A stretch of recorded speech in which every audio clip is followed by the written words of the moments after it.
You can't give away what you don't have.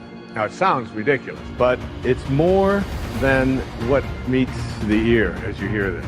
You can't give away what you don't have. People who are not good at giving away love can't give away love because they don't have it to give away.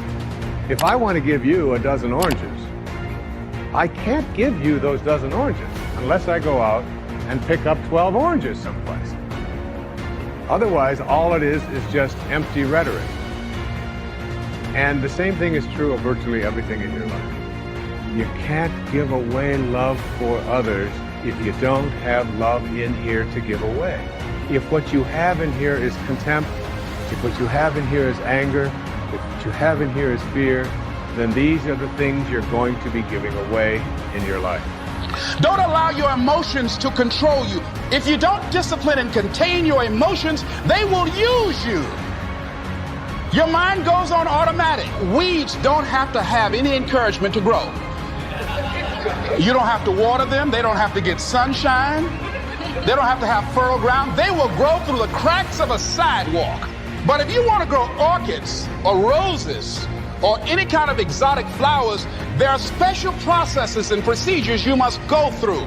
You don't have to force yourself or motivate yourself to think negatively, to be depressed, to hate somebody, to want revenge, to want to get back at somebody, to beat yourself up over the head, to feel loaded with guilt. You don't have to make any effort to do that. You've got to be willing to harness your will. Your mind is on automatic. It will do that by itself. You've got to find ways to increase your sense of self-appreciation, because if you don't, you're bombarded with negative stuff every day that beats you down, and you will find yourself unconsciously engaged in self-destructive behavior. If you don't program yourself, life will program you. You've got to get grounded. You've got to train your mind to serve you. Just make up your mind. This is not going to control you. You have got to make a declaration.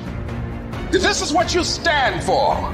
You're standing up for your dreams. You're standing up for peace of mind. You're standing up for health. You want it, and you're going to go all out to have it. It's not going to be easy. When you want to change, it's not easy. If it were in fact easy, everybody would do it. But if you're serious, you'll go all out and say, in spite of this, I'm in control here. I'm going to turn this situation around. I'm not going to sit back and moan and cry over what happened and what went wrong and who did what. I'm going to do something about this situation. Many years ago, I read a book by Terry Cole Whitaker. It was a classic. What you think of me is none of my business. Think of the amount of time that is wasted on negative energy, wondering what other people think of you. What they think of you really doesn't make any difference. It's what you think of you that makes a difference. So as you go through the day, don't worry about what other people think of you. Just say, I'm all right. I'm God's highest form of creation. So what people tell you doesn't matter at all. It's what you stack. It's what you assemble. It's what you create. It's the habit of what you put in your head. And today I don't blame you, because we got a whole culture that's always blaming somebody else for something in their life. It's truly a scientific fact that when you change the way you look at things, the things you look at change. And now you take this tiny little subatomic particle, and you take it and you put it in a particle accelerator, and you rev up the speed of these things and collide them at 250,000 miles per hour. You collide them, you open up the particle accelerator looking for your source, and guess what's in there? Nothing. No thing.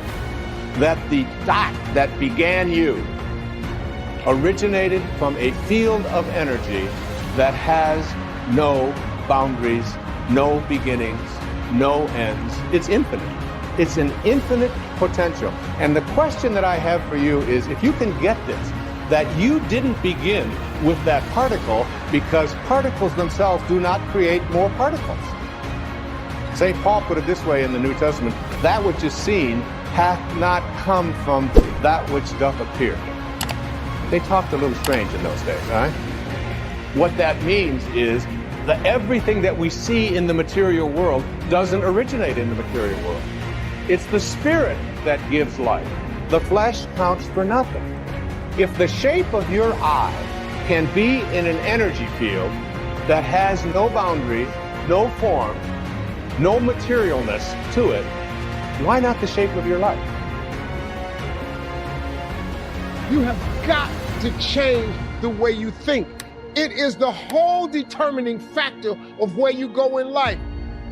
We are all where we are today because we thought ourselves to this position.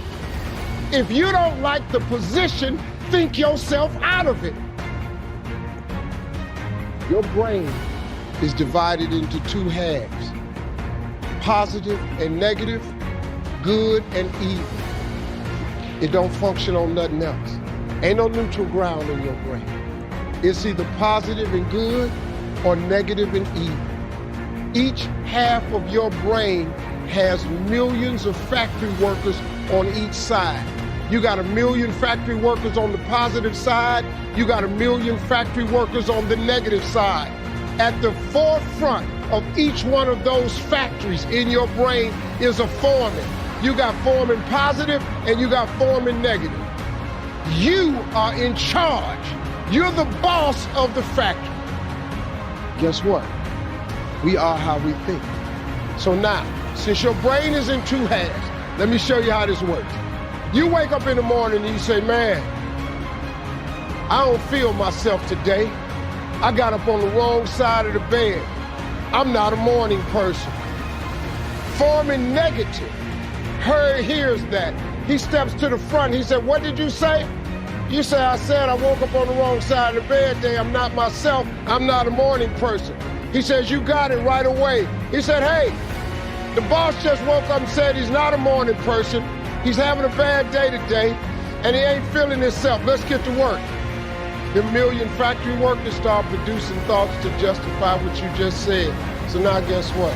Man, I hate my alarm clock went off this morning. I got to get out here in this traffic.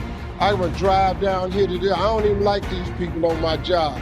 I can't stand this car I'm finna get in this morning. Sure wish I had a new car, but I'm driving this ragged ass car. And on and on and on. And your day starts tumbling into what you ordered at the top of the day. You can wake up in the morning and you say, you know what? Today is gonna be a great day today. I expect something really good to happen for me today. He said, what did you say? You say, I said I'm having a great day today. I expect something good to happen today. Foreman positive turns around and goes, all right, let me have your attention. Steve's having a great day today. He's expecting some wonderful things to happen. And man, let's get it going. And they start manufacturing thoughts. Same brain.